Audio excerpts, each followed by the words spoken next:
On September 29, 2019, Deputy James and Deputy Zhang from the Shelby County Sheriff's Office in Tennessee, a potentially dangerous engagement unfolded due to their reckless actions. The incident began when the officers responded to a call regarding a package theft based on doorbell camera footage. The complainant, Mr. Aaron Branch's girlfriend's mother, alleged that a neighbor had taken a package from her porch. Upon arriving at the scene, Deputy James and Deputy Zhang engage with the witnesses, specifically Ms. Vernita Eccles, who identified the neighbor across the street as a suspect. She further mentioned that the neighbor might have a bench warrant for her arrest. Within minutes, the officers made their way across the street to confront the neighbor, seemingly without validating the claims made by the callers. Surprisingly, Deputy James immediately announced his intention to arrest the neighbor without properly investigating the situation. It was during this engagement that Mr. Branch, the original recorder of the incident, arrived on the scene while openly carrying a firearm on his hip. He questioned the officers about the package's ownership, leading to Deputy James ordering him to disarm for officer safety. However, Tennessee law permits citizens to bear arms for self-defense, and there's no requirement to disarm themselves around officers unless there's a legitimate safety concern. Yeah. Okay, now that box that came off the front porch, did y'all see a name on that box by any chance? We didn't get a chance to look at it because it was stolen before we got a chance to. Now, if we show you guys what the box looked like, how you doing, sir? Are you an officer, sir? Put your hands up, man. I don't need to put my hands up. This is for officer safety. I don't need to put my hands up. Put your hands up, dude. The situation escalated as Deputy James unholstered his firearm, which Mr. Branch rightly challenged. This action was unnecessary and potentially dangerous escalation, as Mr. Branch was not displaying any behavior that indicated he posed a threat to the officers. Deputy James cited a state statute to justify his actions, but his interpretation was flawed considering the circumstances. Furthermore, the officers threatened to arrest Mr. Branch and his girlfriend for disorderly conduct, despite being on private property. The proper procedures, you're supposed to ask if he has his handgun permit. You don't know. Okay. Yes, I do. Hey, yes, I do. We went to the class. Yes, I do. I don't need to keep my hands up. Yes, put your gun away. This is for officer safety. You asked to see his permit. Okay, can he just step in the house then? No, I need that car. We're not talking to you, man. I'm my car right now. We're not talking to you right now. We're not talking to you right now. right Go in the house then. I don't need to go in the house. I haven't committed a crime. You have a permit. We're not saying. Where's your permit? Amber, record Officer James. We're gonna make a start today. I'm gonna make a start at James today. I'm gonna make you a start, James. I'm gonna make you a start today. Step away, man. We're not talking to you. Okay. Let me see your permit. Okay. Keep this arm up. Let me see your permit. I don't need to keep anything. I can do whatever the This is officer safety. No, sir. do whatever you do. Do your Police officers Hold on. Police officers are in your presence. The First Amendment protects speech on private property, and the officer's threats infringed upon this right. Legal precedents underline the special protection for personal liberties within one's home. The officer's subsequent behavior with an unidentified woman, initially detained due to the reported theft, raises Fourth Amendment concerns. While reasonable suspicion justified her initial detention, the officers extended her handcuffed detention in a police cruiser even after she provided evidence that could have dispelled their suspicions.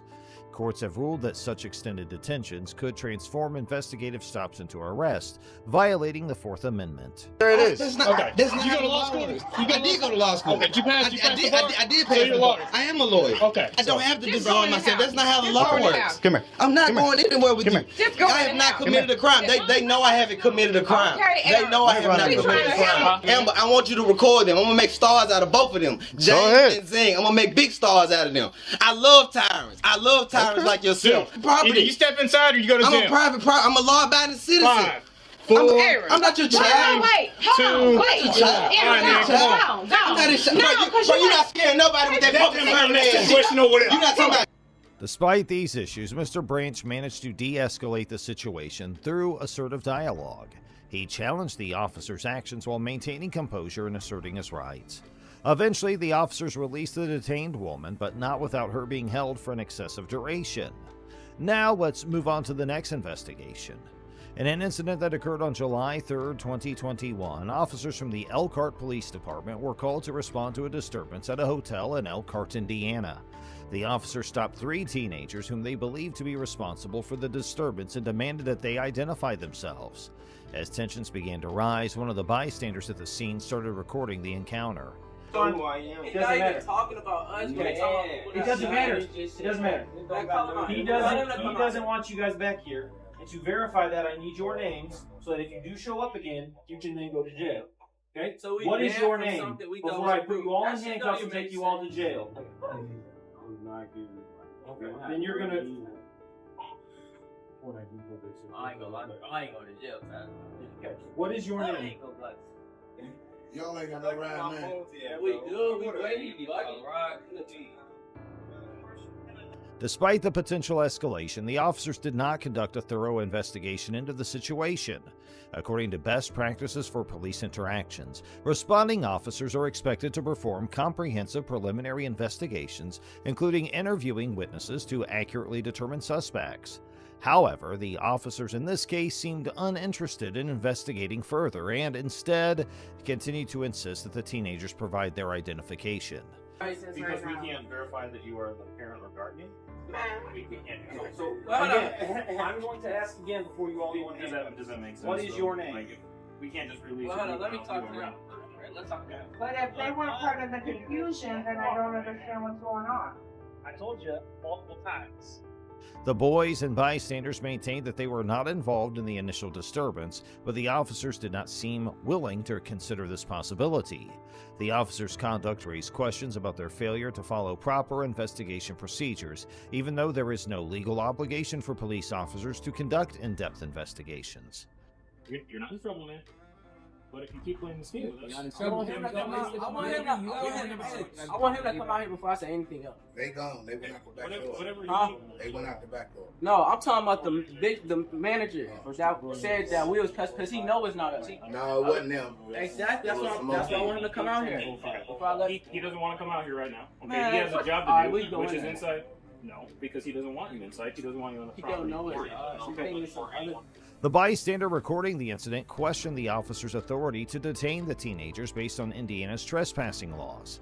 He argued that since the teenagers had not refused to leave the property when asked, they could not be considered trespassing.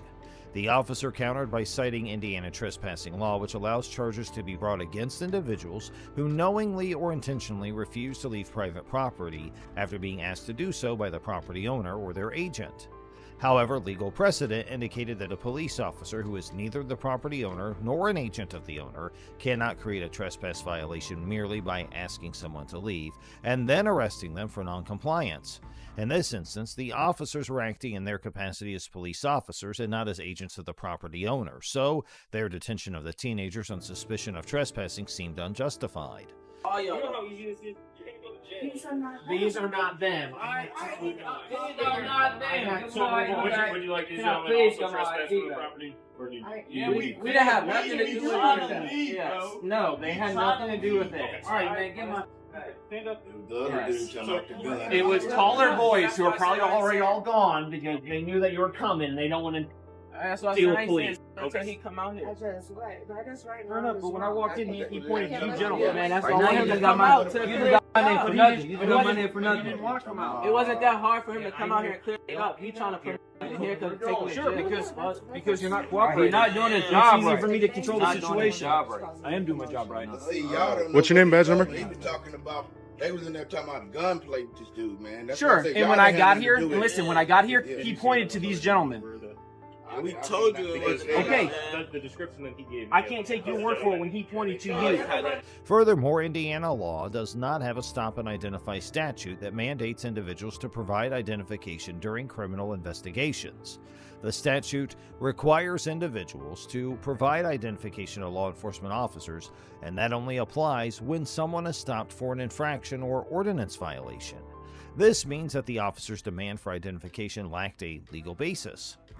He did. He pointed to you. already in there, He bro. pointed to I you. don't want to hear Okay. your conversation. That's You why already in Name the and badge hole, number, bro. please. You trying to dig yourself out of the hole. Isn't Elkhart policy for you to identify yourself to the My public? guess is they probably already left. Okay. That's because they all probably have their licenses. That's fine. And they drove off because they didn't want to deal with you guys. The situation escalated further when one officer claimed that the hotel manager had misidentified the teenagers as the perpetrators of the disturbance. Despite the assertion from the bystanders that the detained teenagers were not involved, the officers seemed unwilling to reconsider their actions. The bystanders and teens remained composed, and with the intervention of the bystanders, the officers were eventually compelled to release the teenagers. Now let's take a look at another investigation.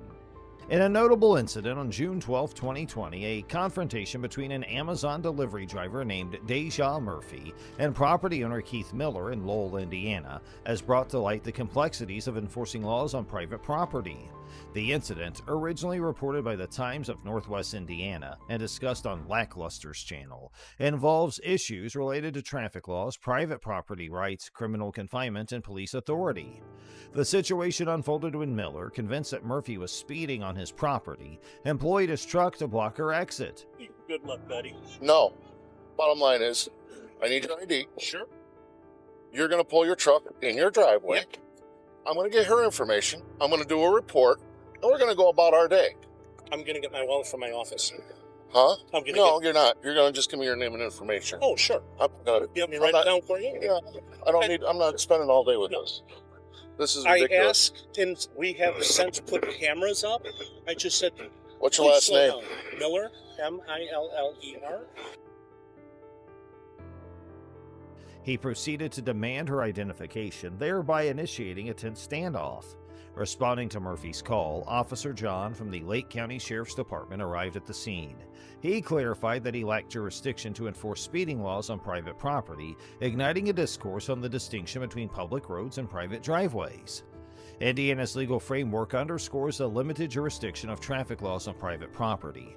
State law specifies that highway regulations pertain to publicly maintained roads accessible for vehicular travel. In contrast, a private driveway, such as Miller's property, doesn't fall within this category. Therefore, Murphy's alleged speeding on the driveway couldn't be penalized as a traffic violation under Indiana law. However, exceptions do exist. In certain cases, police can enforce traffic rules on private property where the public's invited. This enforcement relies on local ordinances and agreements between property owners and law enforcement authorities. These provisions empower the police to regulate traffic and parking on private property under specific circumstances. Thank you. Sorry. Pull forward.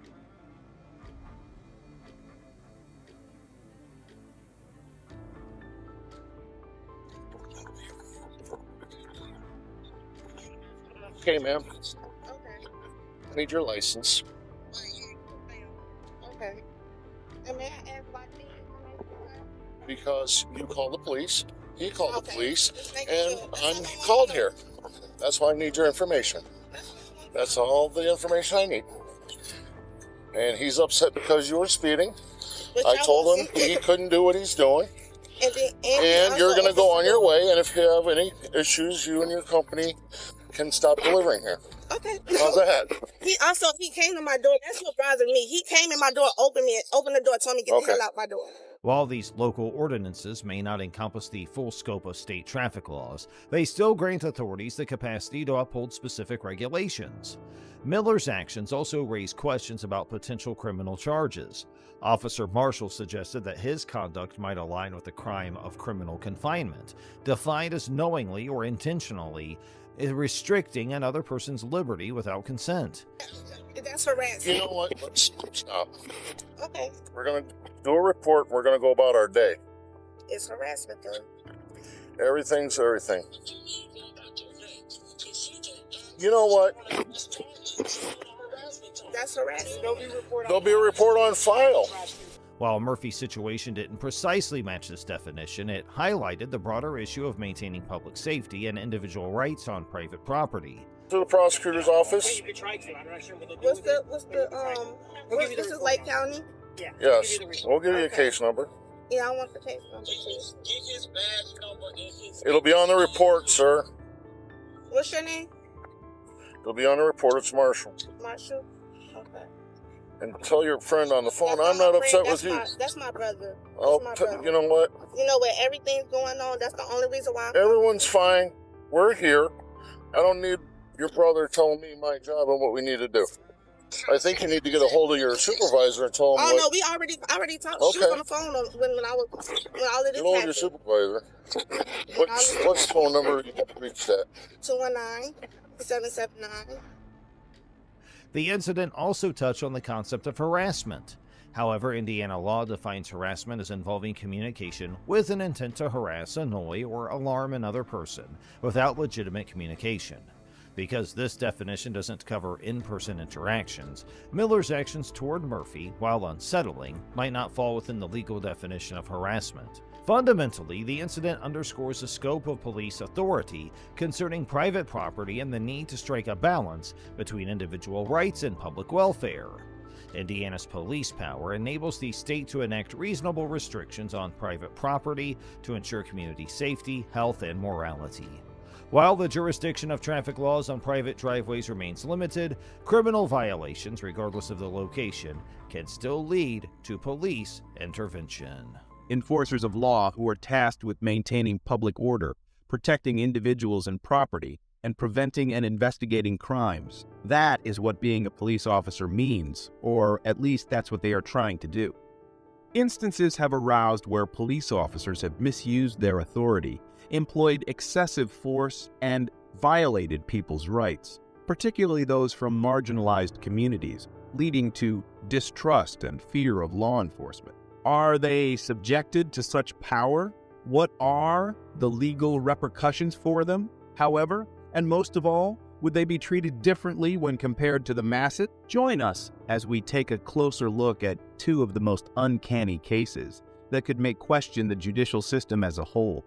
Our first case kicks off with the case of Harold Hill, which is just a perfect example of how our justice system can go wrong. This case definitely checks all the boxes, including a horrific rape and murder, as well as a mishandled conviction, you name it. So then what went about? Let's start with the so-called beacons of justice, Kenneth Bordeaux and John Halloran, the detectives who were assigned to the case and the beacons of law. They were the ones who managed to extract a confession from Peter Williams, who was later discovered to have been in custody when the crime was committed. How did they even produce a fabricated confession from someone who wasn't even present? Hill claims he was physically and mentally tortured until he confessed to crimes he didn't commit. Is this the kind of conduct we anticipate from our law enforcement personnel? The trial itself was held when Hill was 31 years old, despite the fact that he was only 16 at the time of the crime and was therefore tried as an adult. At this point, it's just not fair, and it's incomprehensible what Hill is going through. Given that neither of the defendants had a criminal history prior to the incident, this is an intriguing move by the prosecution. Hill and Young were given a life without parole sentence after the jury found them guilty of the murder. However, 13 long years later, DNA tests showed that neither of the defendants' cellular components found under Kathy Morgan's fingernails, nor the hair found at the crime scene matched either of them. Imagine the sheer suffering Hill endured for something he didn't do. It continues to amaze me how Hill managed to hang on to his life. The prosecutors disputed the findings despite this evidence, claiming that the hairs had nothing to do with the crime and that the cellular material might have come from sweat or drool that the recovery teams had left behind. Even in the face of such overwhelming evidence, it's shocking that the prosecutors were so resistant. Young was killed in a hit-and-run incident shortly after Harold and Young were finally let out of jail. This almost leads us to believe that this is almost a plot to clip both of them. Hill, on the other hand, accused the city of Chicago, the police, and the two detectives involved in the case of coercing a confession and violating his civil rights in a complaint he filed against them. The case was resolved for $1.25 million, of which Hill received $500,000 and the remainder was paid to the lawyers. It's surprising that the detectives were only asked to make a pitiful $7,500 payment for their roles in this whole fiasco. You think that's all? Wait until you hear this. It should be noted that Hill is currently serving a 27-year sentence after being found guilty once more of an unrelated charge of armed robbery. In spite of this, it is obvious that Harold Hill was let down by the legal system in the past. This case emphasizes the need for justice system reform to prevent erroneous convictions and make sure that those who abuse their power are held accountable. Starting with the investigation and continuing through the trial and conviction, the Harold Hill case is a tragedy of errors. Hill was wrongfully detained for 13 years, and because the system made him a criminal, he was never given the opportunity to adapt to life outside of prison. He was completely screwed over by the system, and the police only received $7,500 each. When police officers commit acts like the ones they did, they should be imprisoned for a minimum of the same amount of time as the victims they imprison. Up next, we have an oddball in the form of Sergeant Mario Cardona versus Daniel Garza. After being thrown and pinned to the ground, Daniel Garza was rendered helpless. Officer Mario Cardona, a longtime friend of Garza's, was on the verge of breaking his wrist. Confronting a criminal and keeping him confined is one thing, but putting a civilian without a reason is shocking. Garza recalled, "I was trying to be a man and trying to hold in the pain, but man, that wrist lock hurts. He's just bending it and bending it." But why did Cardona go so far as to nearly break his wrist? His actions were apparently driven by rage toward Garza, whom he accuses of attempting to kidnap his stepdaughter. But are cops subjected to such an authority in the first place? It appears that the two men had a long history together because Garza had once dated Naomi Villanueva, the stepdaughter of Cardona. Villanueva left her parents' home to live with a friend because the relationship had reached its breaking point. However, Villanueva was allegedly taken from her friend's home in May 2015 by Garza without her consent and brought to her parents' residence in Whittier, where Cardona lived across the street. Garza was performing pilates in his garden when Cardona saw him and told him to go to the street. Cardona started his assault as soon as Garza sat down. Garza claimed that he was not the aggressor, and a neighbor who saw the incident attested to Garza's innocence. As soon as they arrived on the scene, the sheriff's deputies saw redness on Garza's face, bruises and abrasions on his knees, and redness on his wrist. After Garza complained about Cardona, the city of Los Angeles, Chief Beck, and Cardona were named as defendants in a federal lawsuit. Garza claimed that he had been the victim of a false arrest, an arbitrary search and seizure, overuse of force, an assault and battery, negligence, and intentional infliction of emotional distress. The trial also featured a video of the incident captured by one of Garza's neighbors. They had made up a story of what had happened to make him look like a hero, and me look like a criminal, Daniel Garza. The hearing was presided over by U.S. District Judge Stephen V. Wilson, who heard former Deputy City Attorney Michael Amarian speak in defense of the city. Cardona was found to have acted maliciously as an off-duty officer by the jury, and on June 26, 2017, he was ordered to pay Garza $210,000 in damages. In addition, the court added $664,000 in attorney's fees and $26,000 in post-trial costs. The city of L.A. refused to take responsibility for Cardona's actions and even refused to indemnify the officer, forcing him to pay for the charges out of his pocket. Jim DeSimone, Garza's attorney, claims, "This is the problem with the LAPD. This is why people are out on the street." The incident serves as an example of how police can abuse people and get away with it. In this instance, however, Garza was able to confront the authorities who had infringed upon his rights and prevail in his lawsuit against Cardona. It is clear that police officers cannot get away with using excessive force against citizens after the jury found Cardona guilty of malice. It is important to note that this case also emphasizes how crucial it is for citizens to be aware of their rights and to speak out against law enforcement when they believe those rights have been violated. Garza's decision to accuse Cardona of using excessive force and file a complaint against him demonstrates that people can take legal action to stop police brutality. What do you think of these cases? Which do you think is most unfair? Sound off in the comments below and make sure to let us know if we missed out on anything. While you are at it, make sure to hit that subscribe and leave a like to never miss an update from us. Thanks for watching.